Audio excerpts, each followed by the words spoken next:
He freed him from slavery, and no one believed what happened next. Before we get to the story, don't forget to subscribe and like the video. The planet's great center of commerce, a veritable giant labyrinth, a market visited by species from all corners of the galaxy, a chaos born of the crowd, and a woman shining within the chaos. Zylara Venn, with her silver hair and shimmering pink skin, she was dazzling. Zylara owned an exclusive wellness retreat in the Orion sector. What brought her here was another reason besides her business: anger. "What a great honor to see you here, Madam Venn," said the green-skinned, oily-faced merchant. Vex Tolan. He was a troublesome fraudster. "Cut the flattery, Tolan. You sold me a knockoff of the Lumerian silk, making us look like liars, and I'm embarrassed in front of my guests." She chastised the merchant with a clear and determined tone. Tolan trembled with nervousness. "There must have been a misunderstanding. Madam, we do not have fake products. I want my money back, you swindler." Her voice cut through the surrounding noise like a knife. Tolan was smart. Arguing in the middle of the crowd meant the destruction of his merchant reputation. "I have valuable items that might interest you, madam," he said, his voice shaking. "I don't want your junk. Return my money. You'd want to see this valuable piece, madam." "He is a human." Zylara Venn paused momentarily. Human trafficking was forbidden, but humans were rare in the galaxy, and their home planet had been under galactic protection since the Terran-Arowanian War. "Let's see. Take me." Behind the shop, they walked down a corridor to a shielded area, a large metal cage, and inside, a man with black skin and a muscular body was crouched. "There you go, madam, my valuable piece. He's male and wild, but he'd be a perfect centerpiece." Zylara scrutinized him, trying to recognize him. He was caught in an escape pod. "No ID or registration, madam." The fraudster Vex Tolan was making things up again, but Zylara succumbed to her curiosity. "If you were Zylara Venn, what would you do? Would you come to see the human or try to get your money back? I'm waiting for your comments." "Can he speak?" "He speaks multiple languages, madam." Tolan was relieved. Zylara came up to the cage. "What's your name, human?" The man remained silent, and the anger in his eyes was evident. "A suppressor. It prevents him from speaking unless the owner permits it," Tolan explained. "Remove it." "Madam, I wouldn't." Now, reluctantly, Tolan activated a small device. The man's body tensed, then relaxed as the faint blue glow on his neck faded. "My name is Marcus Vega," he said in a rough, unused voice. His standard was barely accented. "Lieutenant Colonel, United States Air Force. Retired. Interesting. Yet here you are." Marcus Vega, in a cage, offered up as compensation for counterfeit goods.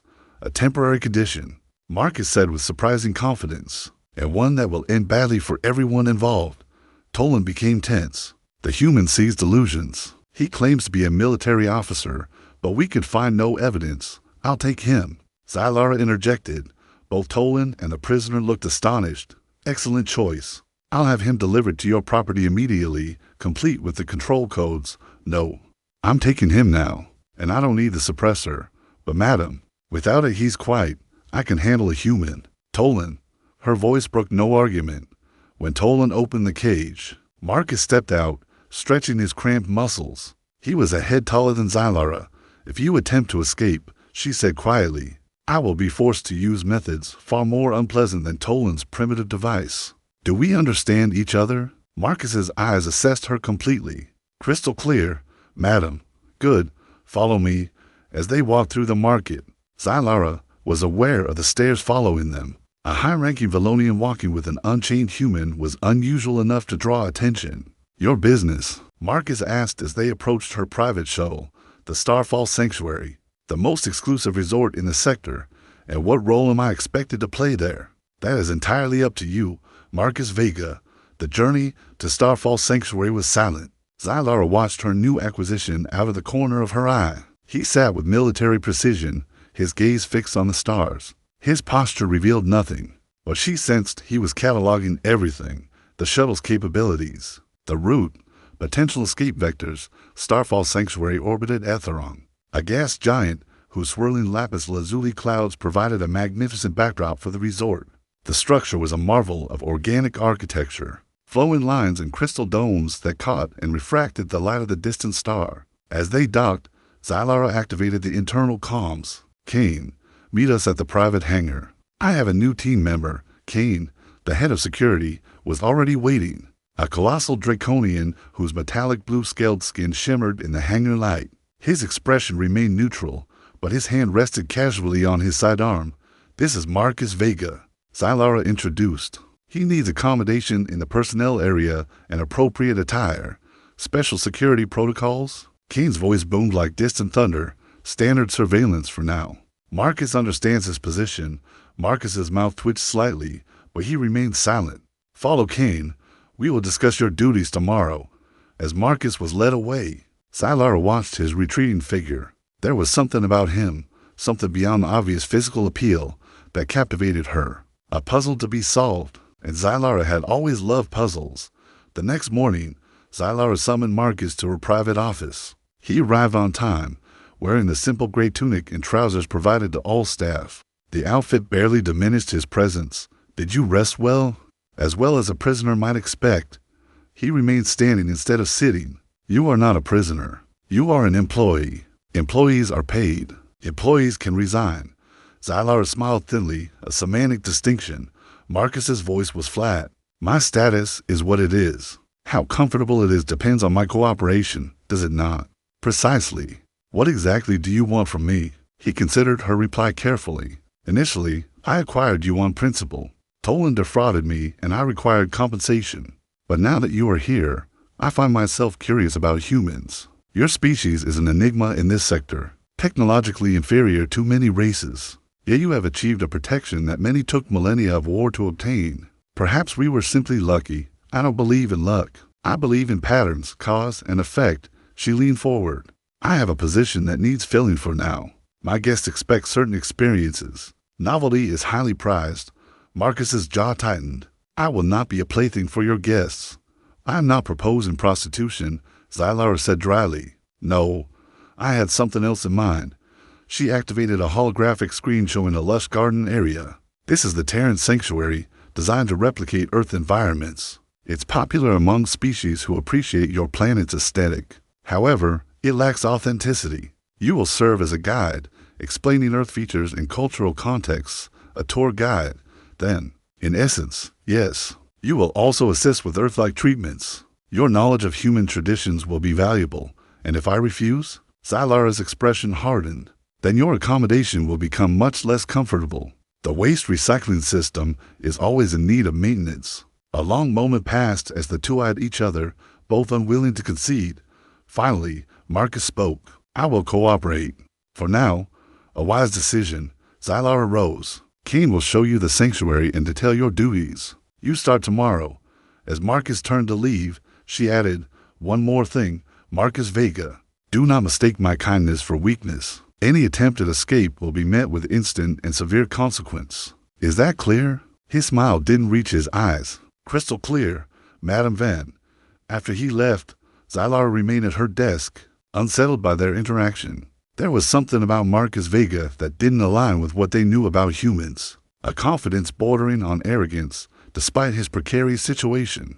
She activated her secure terminal and began a deeper search into human military structures. What she found only deepened the mystery. There were no records of Marcus Vega in any significant positions. Either he was lying about his importance, or his identity had been deliberately concealed. Both were alarming. In the ensuing days, Zylara observed Marcus from a distance. Despite his initial resistance, he performed his duties with surprising competence. Guests reacted favorably to his knowledge and natural charm. Perhaps too favorably. Several high-ranking clients showed a particular interest in the human, an interest that went beyond mere curiosity. The Arowanian ambassador has requested private time with the human for the third time, Kane reported during their evening briefings. Zylara frowned. Denied. Marcus's duties do not include private sessions. Kane's scaled brow lifted slightly. The ambassador is offering significant compensation. I don't care if he offered the entire Arowanian treasury. The answer is no. Later that night, unable to sleep, Zylara found herself monitoring the security feeds. She told herself she was merely watching a valuable asset, but the truth was more complex. There was something about Marcus Vega that demanded her attention. The feed showed him in his quarters, sitting cross-legged in what appeared to be meditation. He remained motionless for nearly an hour. Then, Abruptly, his eyes snapped open. He was looking directly into the camera, as if he knew she was watching. A chill ran down her spine. Impossible. The surveillance system was undetectable by human senses. Yet, the knowing look in his eyes suggested otherwise. Why is Zylara trusting this dangerous captive? Keep watching for the continuation of this story, and don't forget to subscribe and like for more. Acting on instinct, she dismissed the night guards with a gesture and headed toward the personnel quarters. She paused a moment before Marcus's door, questioning her own judgment. Then she pressed her palm to the scanner. The door slid open, revealing Marcus standing in the center of the room as if he had been expecting her, Madame Venn. He said neutrally, "To what do I owe this late-night visit? How did you know about the surveillance?" A slight smile touched his lips. "I wasn't sure, but it was a reasonable assumption. You looked directly at the camera. I looked at a section of the wall that exhibited subtle differences in thermal signature and composition. An educated guess, but a solid one." Zylara studied him with renewed interest. "You are more observant than most humans, or perhaps you simply underestimate humans in general." She took another step into the room. The door slid shut behind her. Perhaps. It wouldn't be the first time a species was underestimated to their detriment. Marcus said nothing, watching her with those unsettling, penetrating eyes. "Who are you, really, Marcus Vega?" she asked. "And don't insult my intelligence with another lie about a mundane military officer." For a long moment, he seemed to be weighing his options. Then he sighed. "Sit down, Madame Venn. This might take a while." Zylara sat in the only chair in Marcus's quarters, his amber eyes fixed on her. The Spartan room suddenly felt smaller, the air between them thick with unspoken tension. "I'm listening," she said. Marcus paced briefly before leaning against the opposite wall. "I work for the Terran Intelligence Division TID, a covert agency that operates beyond Earth's official diplomatic units. A spy." Zylara's voice was flat, but her eyes narrowed with new interest. "Intelligence officer," he corrected, with a hint of a smile. "I was on a deep cover mission tracking an interstellar human trafficking network when my identity was compromised. That story about the escape pod wasn't entirely fabricated. I was forced to abandon my ship after a sabotage, and Tolan, a middleman in the network, not the brains, but connected enough to be valuable." Marcus's jaw tightened. He recognized me, or at least suspected what I was. "The nerve suppressor was to prevent me from communicating with my contacts." Zylara leaned forward. "Why are you telling me this? If I were connected to these human traffickers, you'd be putting yourself in even greater danger. You are not involved." His certainty was striking. "At least, not knowingly. I had 3 days to observe your operation. Starfall Sanctuary is legitimate. Expensive, exclusive, but legitimate. You were studying me?" she noted, a dangerous tone in her voice. "I was assessing my situation," he countered. "Standard protocol when captured. And what is the standard protocol after assessment?" Marcus's gray-blue eyes met hers directly. "Escape, if possible. Rallying allies, if necessary." The implication hung in the air between them. "You think I might be an ally?" Zylara laughed, the sound both melodic and sharp. "What possible reason would I have to assist you?" "Because this trafficking network is expanding into new territory, specifically the luxury service sector. Businesses like yours." That caught her attention. "Explain." "They use high-end resorts and spas as a front for their operations. Places that cater to wealthy, powerful clientele who may have certain tastes." His expression darkened. "They infiltrate legitimate businesses, slowly corrupting them from within. Eventually, the original owner is either complicit or eliminated."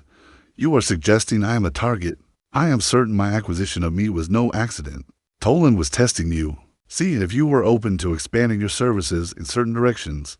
Zylara stood abruptly, walking toward the small viewport that showed the swirling clouds of Etheron. "That's preposterous. I built Starfall Sanctuary from nothing. No one infiltrates the organization without my knowledge." "Are you absolutely certain?" Marcus asked quietly. "No unexplainable personnel shifts? No unusual guest requests that push slightly outside your comfort zone?" Her silence was answer enough. "The Arowanian ambassador," she said finally. "Classic testing behavior, to see if you are willing to bend your stated policies for the right price or client." Zylara turned back to him, her face a guarded mask. "Even if that is true, helping you will jeopardize everything I've built." "Not helping me guarantees its destruction," Marcus countered. These people don't leave witnesses or loose ends. Once they decide you are not a viable partner, you become a liability. A tense silence filled the room. Marcus remained still, giving her space to think. Yet his eyes never left her face. What will this alliance entail? She asked finally. I need access to your communication systems to reach my contacts. Freedom of movement within the resort, and your assistance in identifying potential network agents among your staff or guests. Considerable risk for me. With no guarantee of success, Marcus pushed off the wall, closing some of the distance between them. The alternative is to wait for them to make their move. Trust me, Zylara, you don't want that. It was the first time he had used her first name instead of her title. The familiarity should have bothered her, but instead, it created an unexpected intimacy in the small room. How do I know you are telling the truth? She asked, her voice softer than intended. This could all be an elaborate escape plan. If my sole purpose was escape, I would have been gone the first night. His gaze was steady. Your security is good, but I have dealt with better. The confidence in his expression wasn't boasting. It was a simple fact. Zylara realized that, against her better judgment, she was starting to believe him. I need to think. We don't have much time, Marcus warned. I understand that. But as she turned to leave, his voice stopped her at the door. Zylara. The sound of her name in his deep voice sent an unexpected shiver. Thank you for removing the nerve suppressor. That was important. She merely nodded once, not allowing herself to speak, and departed.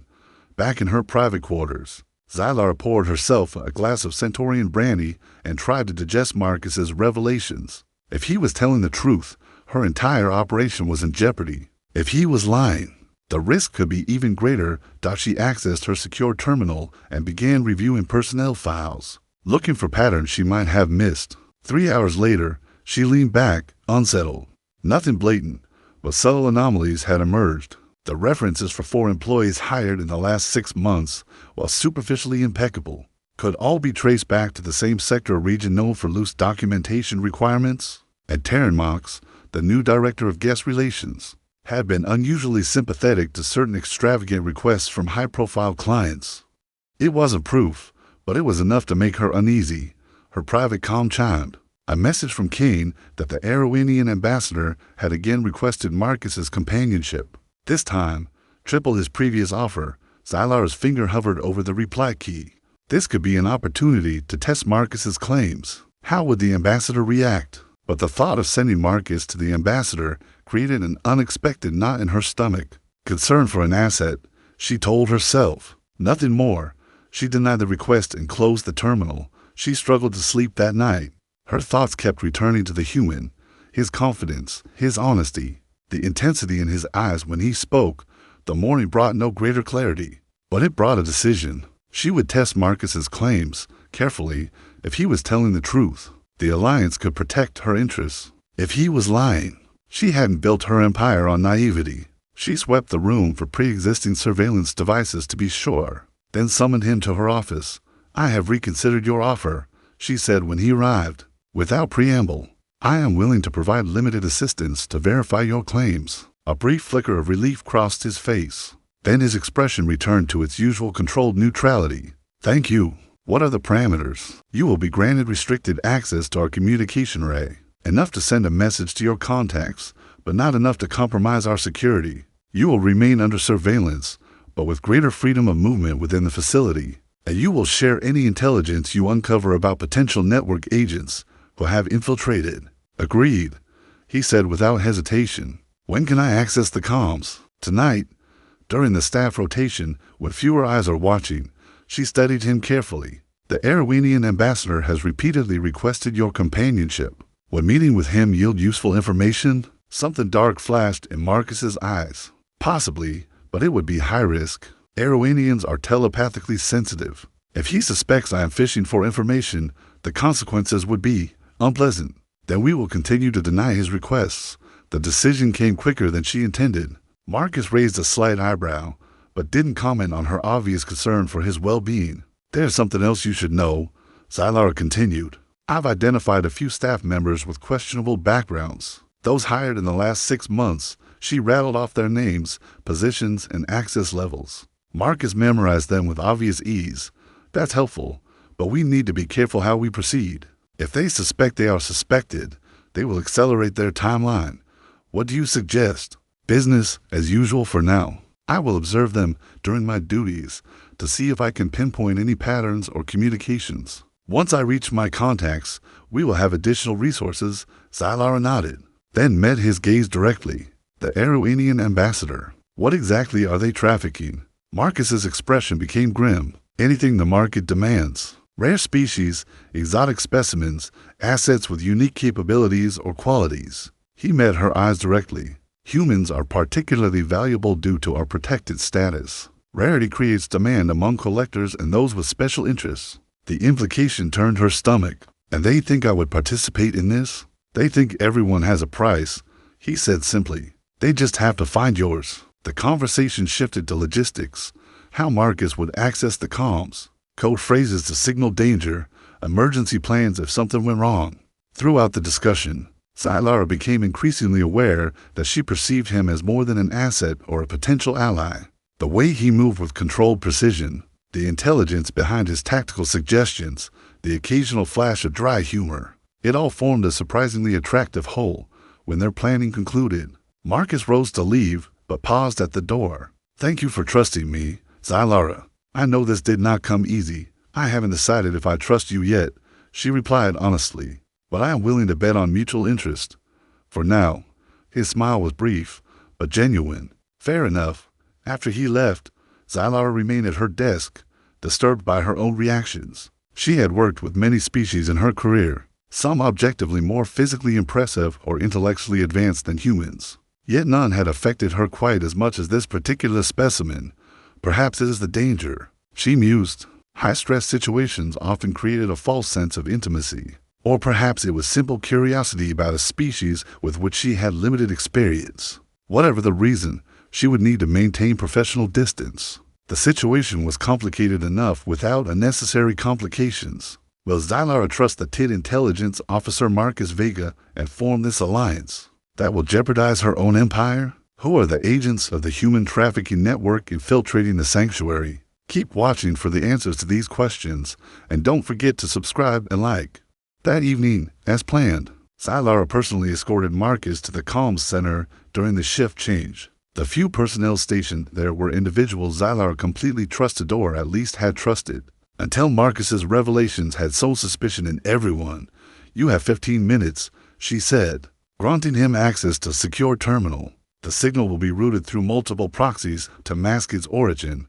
Marcus nodded, already focused on the terminal. His fingers moved across the alien interface with a practiced efficiency, quickly adapting to its configuration. Zylara was grudgingly impressed. Most humans found the organic digital hybrid interface counterintuitive and struggled with Vellonian technology. Marcus navigated it as if he had used it for years. You've worked with our systems before, she observed. Similar ones, he replied without looking up.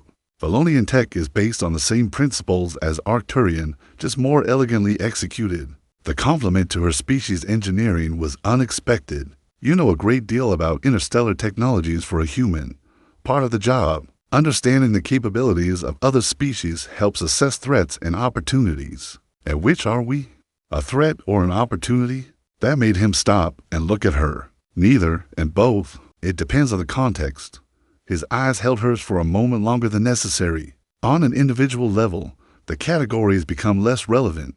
Who was your favorite character in this story? Let me know in the comments, and don't forget to like the video. Plus, subscribe and hit the bell for more. Before she could respond to that ambiguous statement, he turned his attention back to the terminal. Message sent. Now we wait.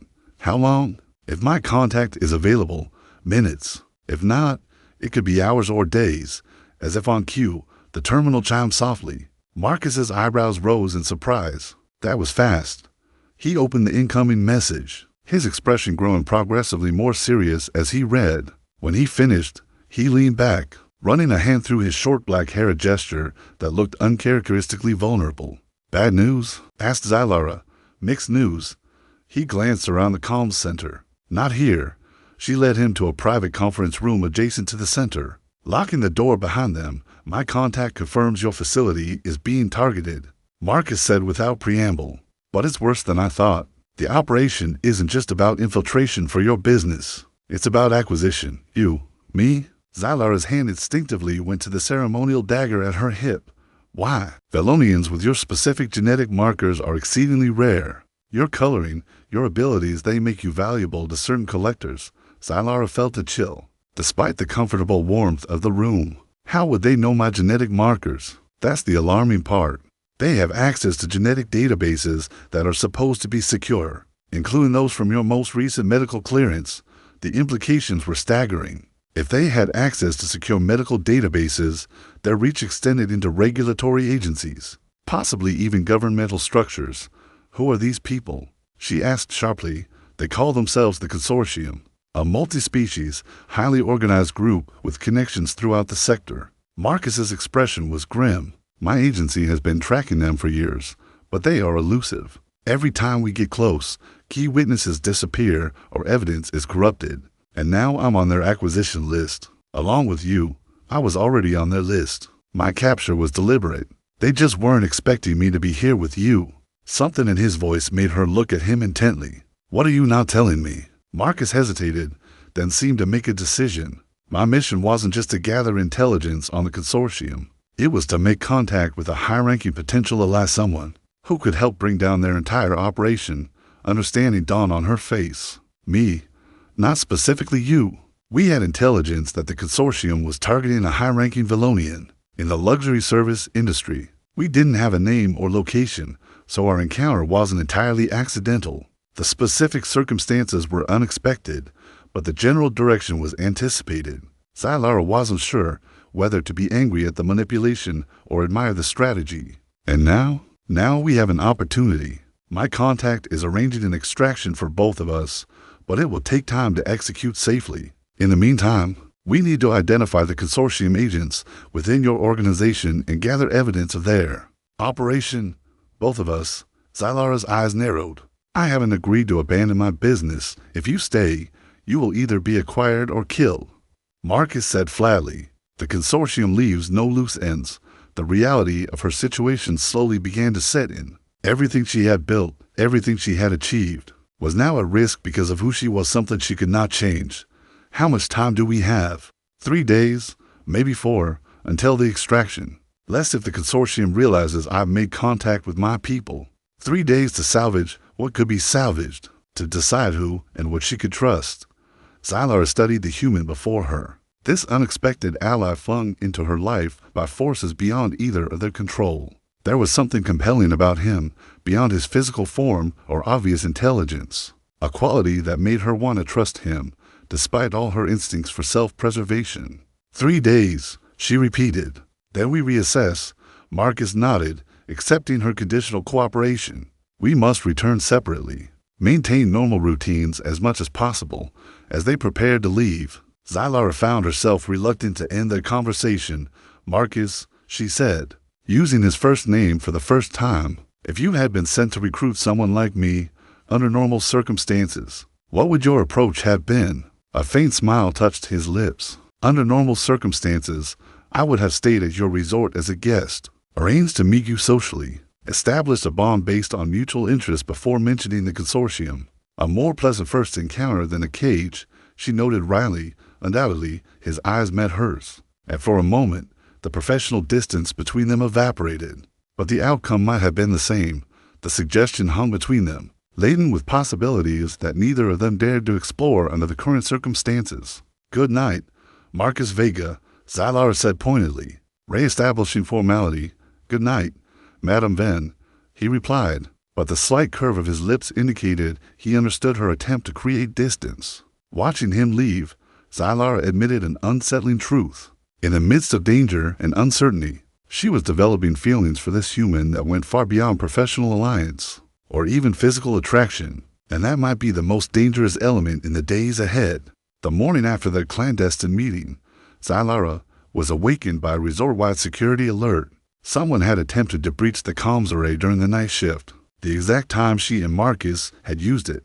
Report, she demanded, striding into the security center where Kane was reviewing the footage. External source, but they knew our protocols, the Draconian growled. Whatever they were looking for, they wanted it badly. Zylara maintained an outward calm as her mind raced. The consortium had discovered Marcus's transmission faster than expected. Their timelines had been dramatically accelerated, increased security across the facility. She commanded full identity verification for all personnel and guests as Kane turned to execute her orders. Taryn Mox, one of the employees Marcus had flagged as suspicious, entered the security center.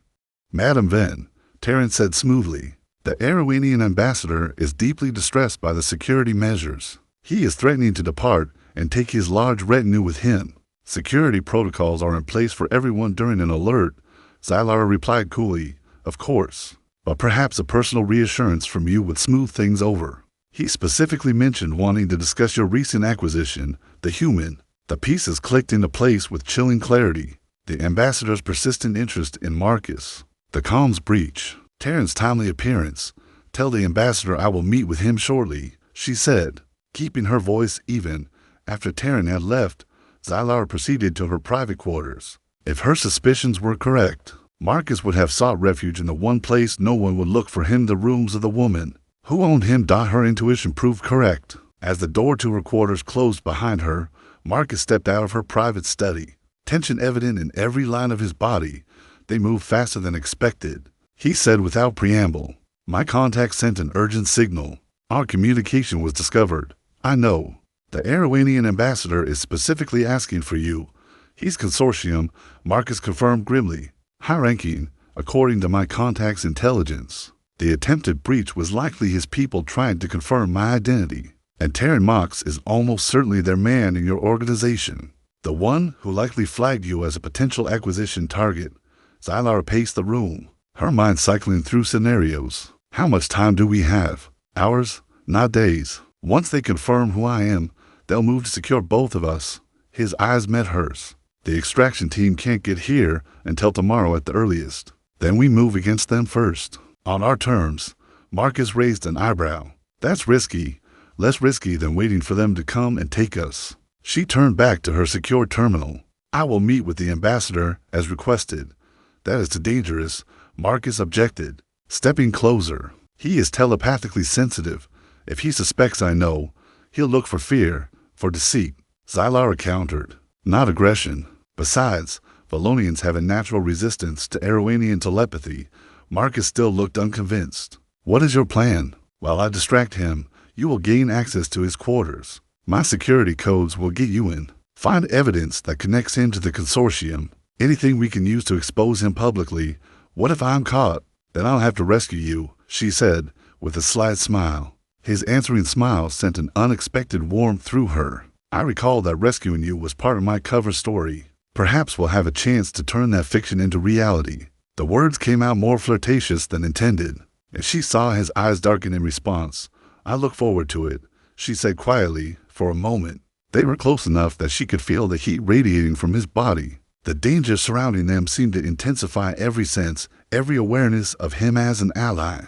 And as a man, with an effort, she pulled back. Take this, she said, removing a small device from her wrist. It's locked to my biometrics, but I can grant temporary access. It will get you into any secure area of the facility. Their fingers brushed as she handed him the device, and the brief contact sent a jolt of electricity up her arm. From his sharp intake of breath, she knew he felt it too. Be careful, he said, his voice huskier than before. You too.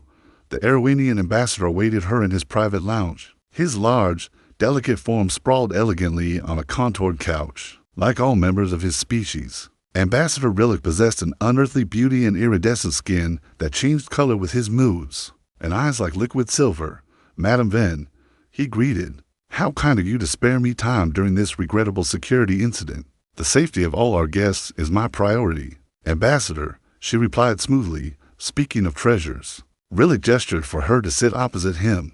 I remain very interested in your recent acquisition. The human male, Marcus Vega, has become quite popular among our guests, she acknowledged. His knowledge of Terran environments enhances our Terran sanctuary experience. I am sure his knowledge is impressive, Rillick said, with a smile that did not reach his eyes. But I wonder if his talents would be more appreciated in more intimate settings. Starfall Sanctuary does not offer services of the nature you are suggesting. Ambassador, everyone has a price. Madam Venn. Rillick leaned forward. his skin shifting to a darker shade of purple. For some, it is wealth. For others, power or protection. What is yours, I wonder? My reputation for integrity is priceless, she replied coolly. Integrity. How quaint.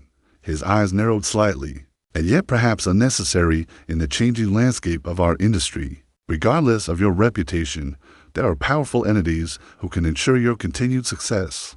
Are you speaking of the consortium, Ambassador? Zylara asked directly, watching his reaction. The momentary widening of his eyes confirmed her suspicion before he regained his composure. I am unfamiliar with that organization, he lied smoothly. You seem well informed about my genetics, Ambassador. More so than I would expect from diplomatic briefings. Relic smiled, showing teeth to sharp for comfort. I make it my business to know things of value, and people, and what value do you place on me?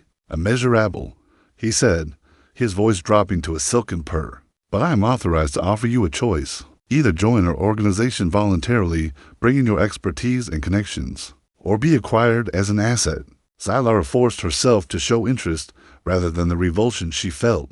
A fascinating proposition. What would this voluntary partnership entail? You would continue to operate Starfall Sanctuary, but with certain changes to your guest offerings. Select clientele would have access to private experiences with rare specimens such as your human, and others we would supply. And what would my role be beyond the facility? Your genetic material would be harvested regularly for our collectors. Painlessly, of course. And you would occasionally attend private gatherings where your unique features would be appreciated. His clinical description of what amounted to biological exploitation chilled her to the core, but she forced herself to appear thoughtful. I need time to consider such a significant change to my business model. Rylock's expression tightened slightly. I am afraid we do not have the luxury of time. Recent events have accelerated our timeline. I will require your answer before my departure tomorrow. As she left the diplomatic wing, Zylara's composure was barely holding. The ambassador's threats were overt, and his intentions toward her and Marcus were horrifying in their casual cruelty. She navigated the service corridors, avoiding surveillance, heading toward the ambassador's private rooms. As she rounded the corner near the service bays, a hand shot out from a recess, pulling her into the shadows. Before she could react, she recognized Marcus's scent, the solid warmth of his body pressed against her to the wall. One hand clamped over her mouth as a sign for silence. When she nodded, he released his hand, but stayed close necessary in the small space. But distracting, the ambassador's quarters were a gold mine. He whispered, his breath warm against her ear. Encrypted communications, transfer logs, even a target list. You are at the top. He just confirmed everything to me. They're moving tomorrow. Marcus's expression hardened. The extraction team won't make it in time. We have to move first. Tonight. How? The facility is crawling with my security and theirs. I have an idea, but it's risky. His eyes met hers in the dim light. Do you trust me? The question hung between them, loaded with implications beyond their immediate peril. Yes, she said, the certainty in her voice surprising even herself. I trust you. Something shifted in his expression, relief, gratitude, and something deeper that made her pulse race. Then we have to get to your private shuttle. But first, we need a distraction. In the narrow recess, their bodies close. They formulated their plan in hushed whispers. Every brush of his arm against hers, every moment their eyes met, heightened the tension building between them.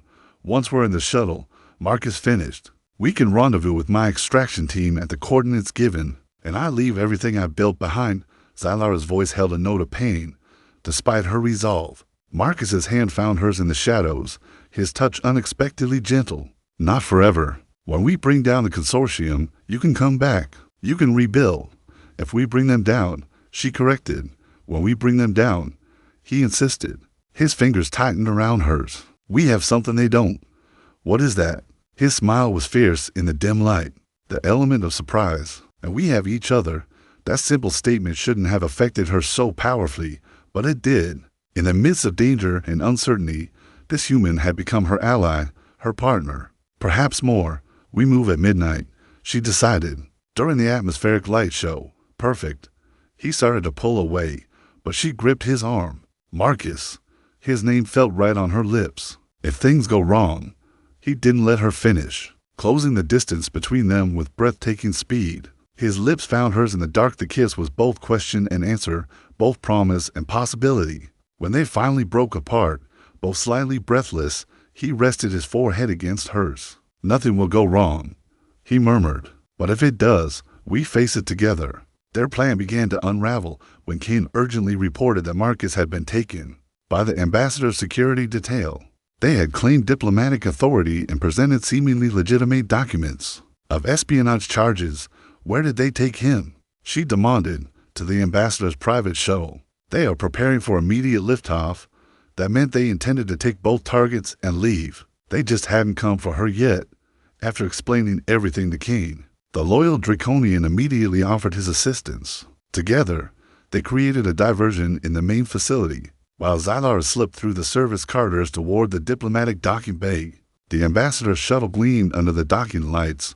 To guards posted at the boarding ramp, Zylara approached with authority, as if conducting a routine inspection, demanding a status report.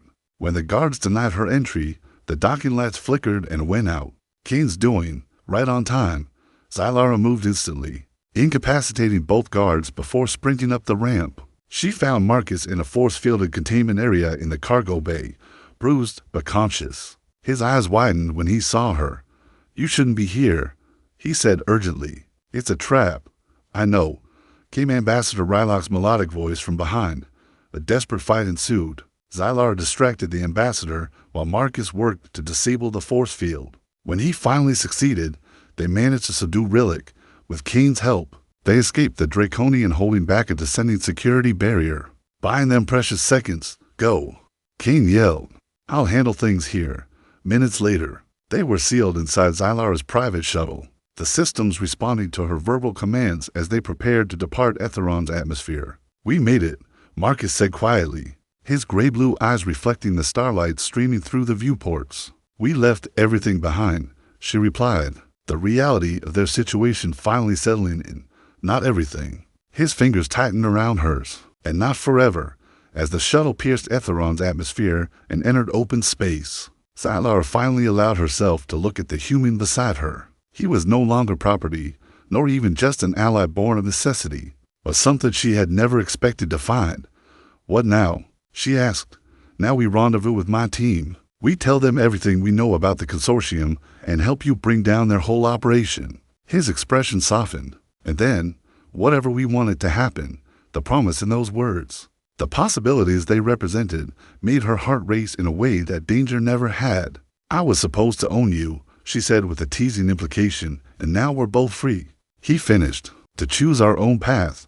He leaned in, his lips meeting hers. Unlike their hurried kiss in the recess, this one was unhurried, exploratory beginning. Not a desperate moment stolen from the chaos dot when they finally separated, both breathless and flushed. Marcus traced a gentle path with his fingers along the curve of her pink cheek. "I've wanted to do that properly ever since you came into my room that first night," he confessed. "Even though you were my property?" she asked, genuinely curious. "You never owned me," he corrected gently. "You rescued me." "There's a difference." Were you impressed by Zylara's strategic thinking in these difficult moments? Don't forget to subscribe for more sci-fi stories. She realized that distinction was important. What had begun as a transaction a human male acquired incidentally for solace had turned into something neither of them could have foreseen. As the extraction vessel appeared on her sensors, Zylara felt a strange sense of peace despite the uncertainty ahead. She had lost her business, her home, her carefully constructed life. Yet, she had gained something she hadn't known she lacked: our freedom. True freedom not just from the threats of the consortium, but from the isolation of her previous existence. "I accept your offer, Marcus Vega," she said formally, then softened into a genuine smile. "Partner." His answering smile was all the confirmation she needed that whatever path they chose, they would walk it together. No longer owner and slave, but equals in every way that mattered. The ensuing weeks were a whirlwind of interrogations, planning, and coordinated strikes against the consortium's operations. Zylara's insider knowledge of the luxury industry, combined with Marcus's tactical expertise, proved invaluable. Together, they unraveled a web that spanned dozens of worlds, enslaved hundreds of innocent beings, and leveraged legitimate businesses into tools of exploitation. Ambassador Rylock's trial made interstellar headlines. His conviction toppled the entire consortium like a row of dominoes. Every arrest brought with it 3 new ones. The organization that had seemed so untouchable was crushed under the weight of the evidence. Marcus and Zylara had risked everything to obtain. Don't forget to subscribe and like the videos for more Marcus Vega sci-fi adventures. 6 months after their dramatic escape, Zylara returned to the Starfall Sanctuary. The facility had been kept afloat under Kane's management, and Zylara began the process of rebuilding. But this time, she wasn't building alone. Marcus had received an offer from the Terran Intelligence Bureau, a promotion, a prestigious position back on Earth. Instead, he chose to stay. Why? She had asked him when he delivered the news. Because this is where I want to be. He had said simply, with you, now, standing on the facility's observation deck, watching the swirling clouds of Etheron dance in the light of the distant sun. Zylara felt a serenity she hadn't known in her years of solitary effort. Any regrets? Marcus asked, his arm wrapped around her waist. Of what? Not having you be the compliant slave Tolan promised me? Zylara laughed, the sound genuine and free. Not for a moment. Though life would certainly have been less complicated, Marcus agreed, pulling her closer. But never boring, she echoed.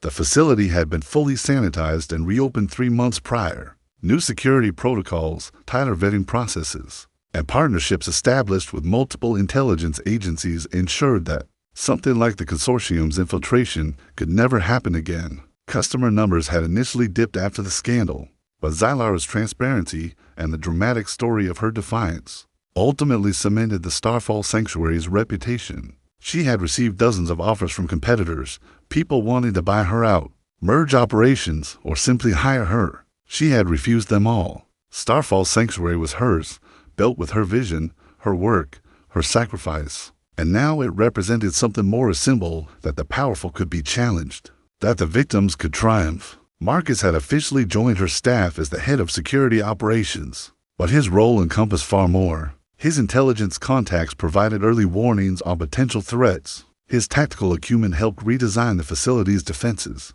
His very presence by her side sent a clear message. Starfall Sanctuary was under the protection of both Valonian and Terran interests. But beyond all that, he had become her partner in the truest sense, not just in business, but in life.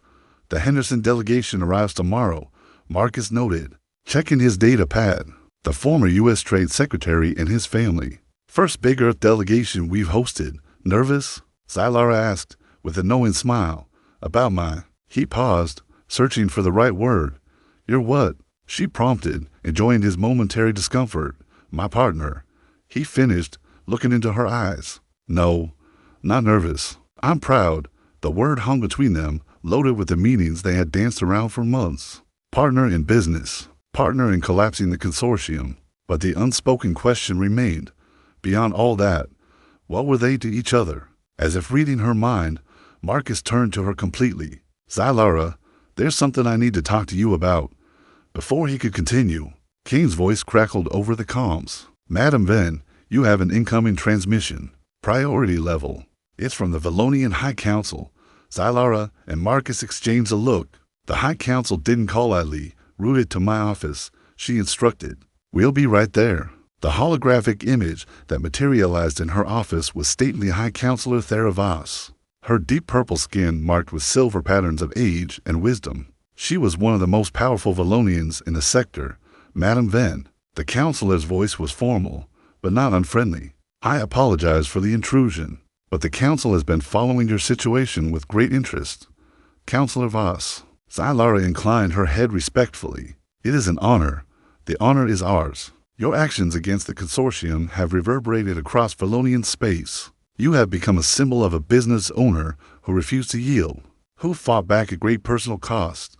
Zylara felt Marcus's presence beside her, a steady anchor. I did what was necessary to protect what I built and the people who relied on me. Indeed.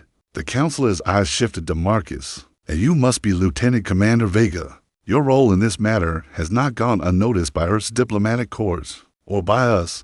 Marcus snapped to attention, the military training evident. Ma'am, relax, Commander. A hint of amusement touched the counselor's face. I am not your commander. Still, I understand you turned down a significant promotion to remain at Starfall Sanctuary. Yes, MAM, an interesting choice. The counselor's gaze returned to Zylara.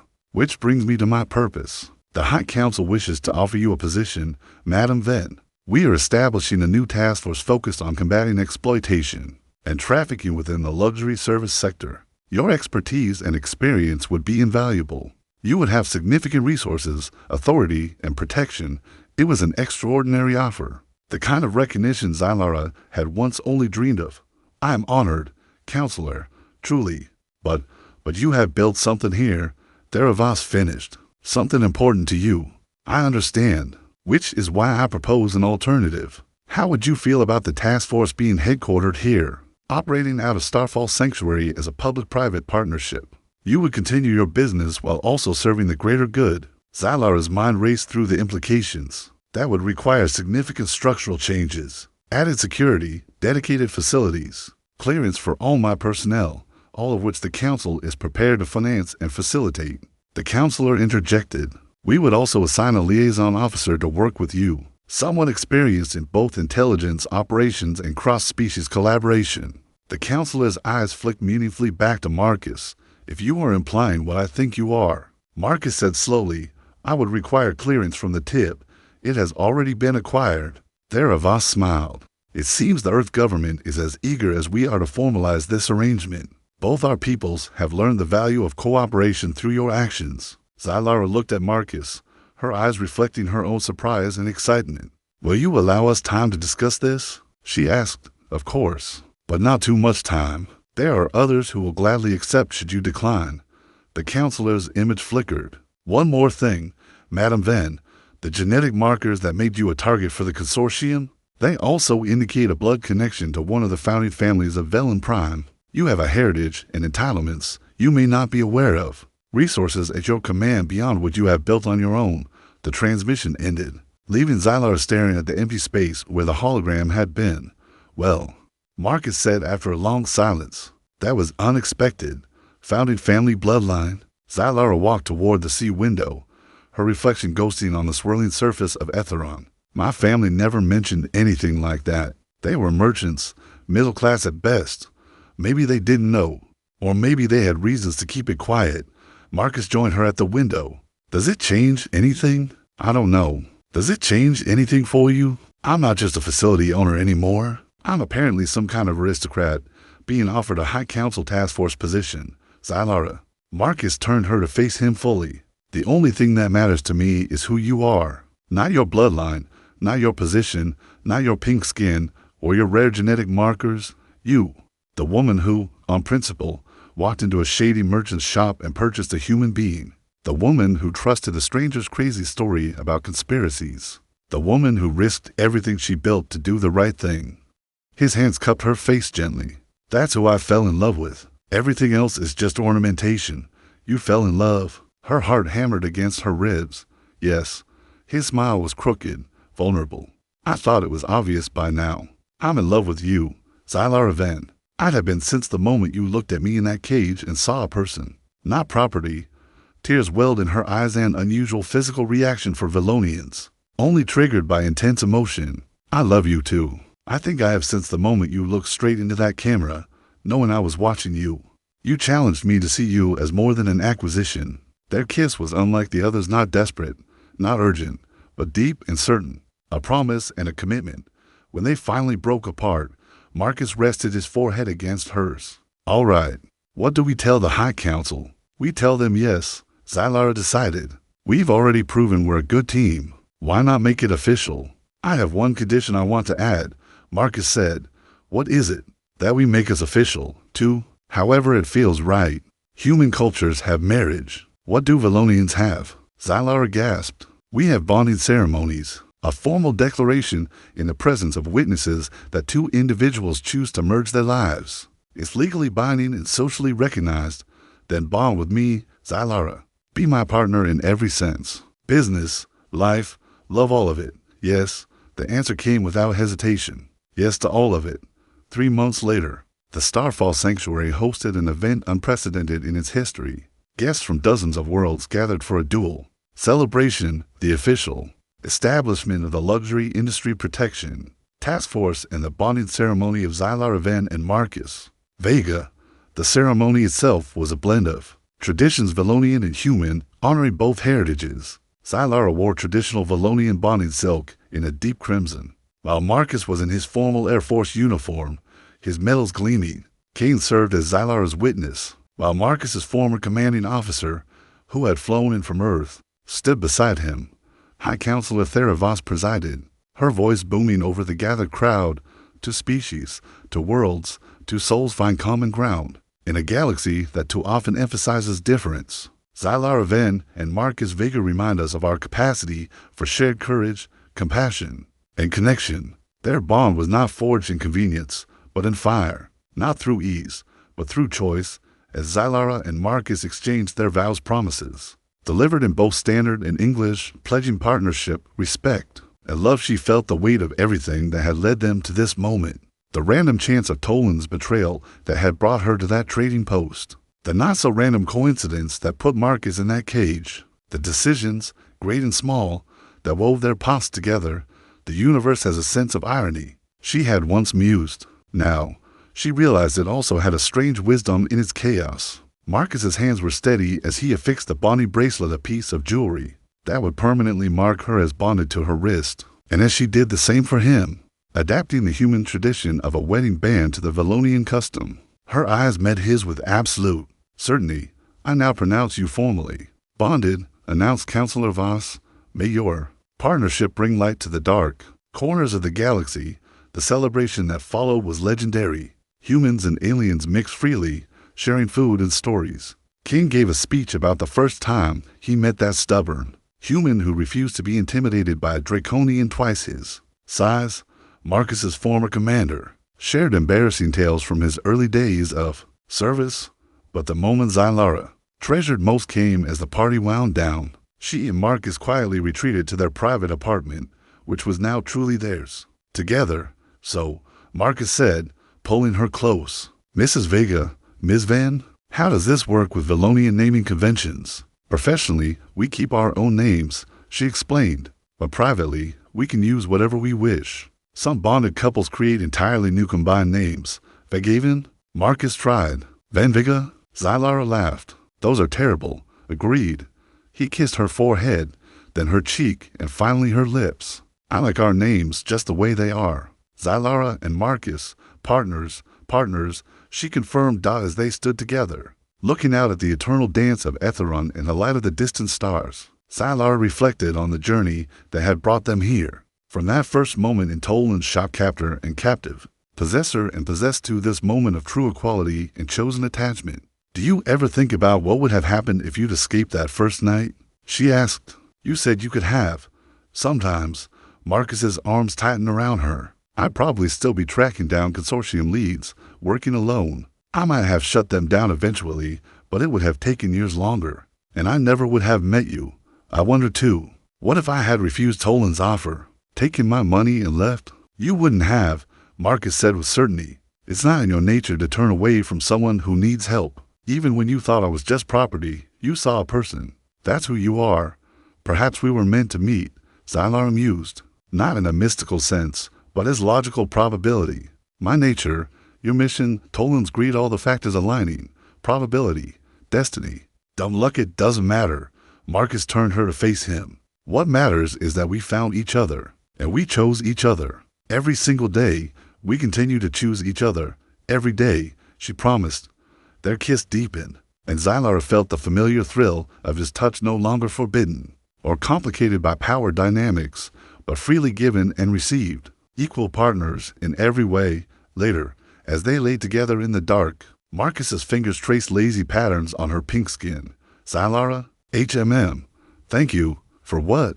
For seeing me. For trusting me, for loving me.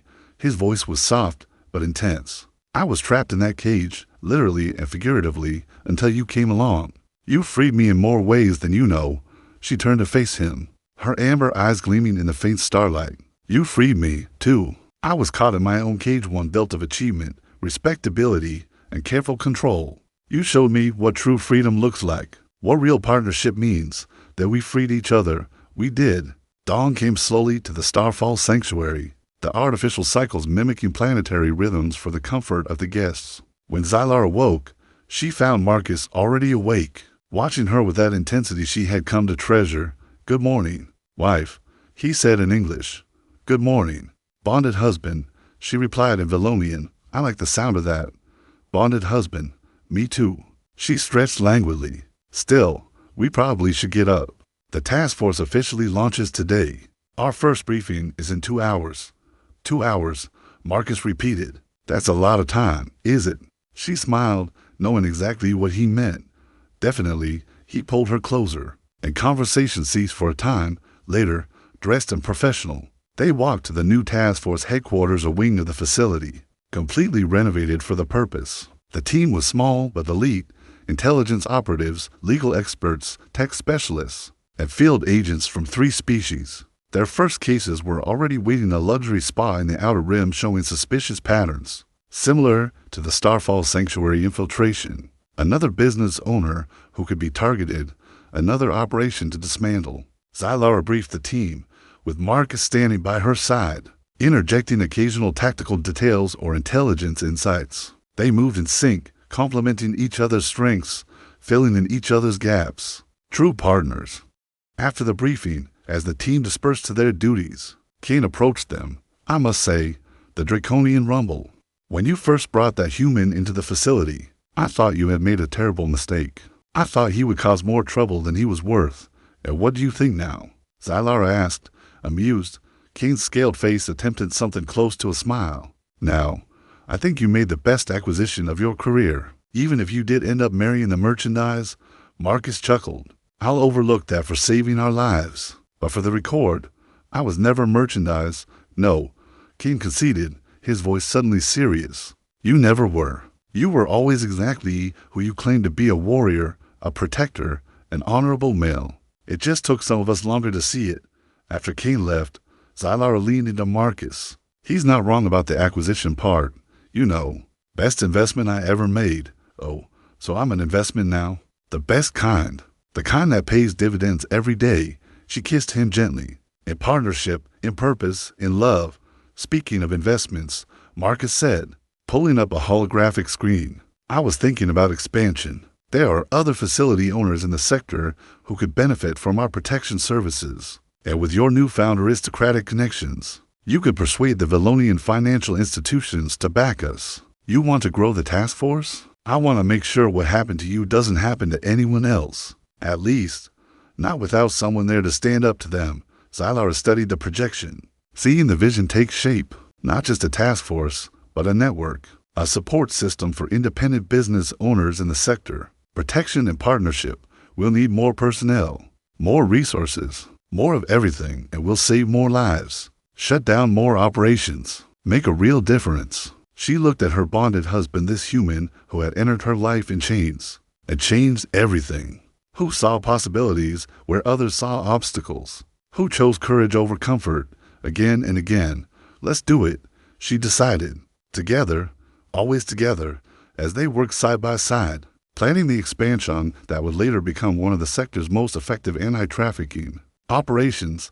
Zylara felt a profound gratitude, not just for Marcus, though he was at the center of it all, but for the whole improbable journey that had brought them here.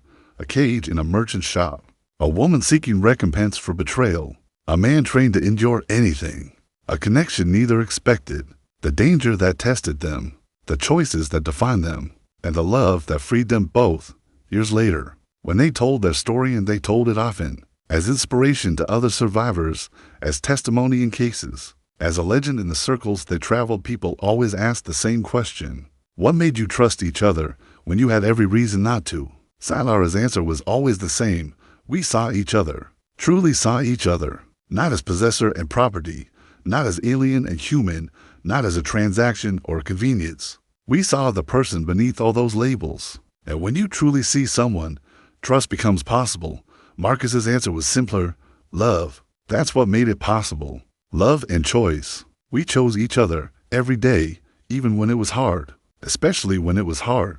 Together, they built something extraordinary, not just the task force that saved thousands of beings, Not just the expanded Starfall Sanctuary that became the sector's premier facility, but a partnership that demonstrated what was possible when barriers were broken down, when prejudices dissolved, when two souls truly bonded, human and Villonian, slave and possessor who became equals. The unlikely love story that began in darkness and led to light. In the quiet nights, when the facility settled into its evening rhythms and they had their moments alone, Zylara would sometimes look at Marcus and remember that first glance through the cage bars, the defiance in his eyes, the pride that captivity hadn't broken. "What are you thinking?" he would ask, catching her gaze. "I would do it all again. Every moment, every danger, every risk. Because it brought me here. To you, even the part where you technically bought me as property. Especially that part. Because it taught me that not everything is as it seems. That sometimes the greatest gifts come in the most unexpected packages. A human in a cage, offered as recompense for fake silk. Who knew," Zylara would say in wonder, "that he would be my savior, my partner, my love?" "The universe knew," Marcus would answer, pulling her close. "It has a sense of irony, and wisdom, and love, and there, in each other's arms, under the eternal dance of Etheron's clouds and the distant light of the stars, they would remember that freedom was not just the absence of chains. It was the presence of choice, the courage to trust, the willingness to love. It was everything they had found together, everything they had become. Partners forever, free forever, choosing each other in a galaxy full of probabilities, one perfect love at a time. Asterisk, what did this story teach you? Which character's development impressed you the most? Share your thoughts with us in the comments and be a part of this legendary journey. Don't forget to subscribe to our channel right now and click the bell icon to turn on notifications so you don't miss the continuation of epic sci-fi love stories like this one. See you in the next adventure.